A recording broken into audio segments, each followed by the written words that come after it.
This will be my spoilery review of episode 3 of season 7 of Outlander, so if you are looking to avoid spoilers, please do keep on scrolling.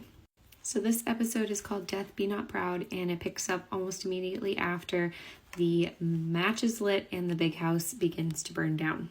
There are actually a lot of big moments jammed into this episode. I think one of the reasons the pacing felt a little off to me is because of how much was crammed into this episode, but there was a lot of really good plot points and quotes taken directly from the book, so I wanted to talk about those. So as the house is burning down, we see Claire and Jamie tell the people of the Ridge to stop trying to save the house. It is not savable at this point, and we get this moment where Claire tells Jamie that it's not January, which is the date that their obituary said that the house was going to burn down and that they would die in that fire. Now, this is a big change from the books because in the books, the house burns down on December 21st, and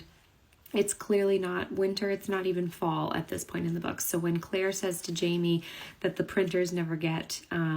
anything right, well, it's super accurate in this case. So in the epilogue of A Breath of Snow and Ashes, we find out that their death was actually reported to the local newspaper in Wilmington by a subscriber to the newspaper, and the printer that printed the storyline was actually trying to fill space on the paper beneath George Washington's address to his troops. And he had picked a font to print that paper in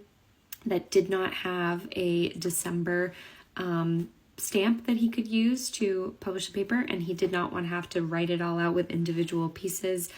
in the press. So he mislabeled it as January, even though he knew that the fire happened in December, but comically makes a comment that it shouldn't really matter that much that there was an error because the people were, after all, dead.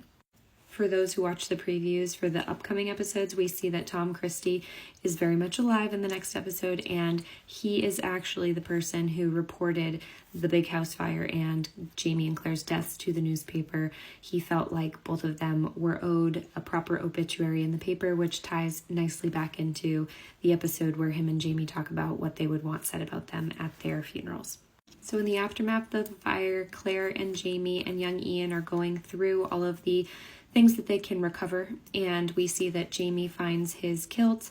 and Claire is able to recover some books, but the most important thing that young Ian is able to recover is the portrait of William. This scene here where Jamie and Claire are sitting on the front steps of the big house was also a reworked dialogue that I actually preferred the show version to the book, where Jamie makes a parallel to Claire's inability to deny someone help when they need it and how she will go on and they too will go on after this fight.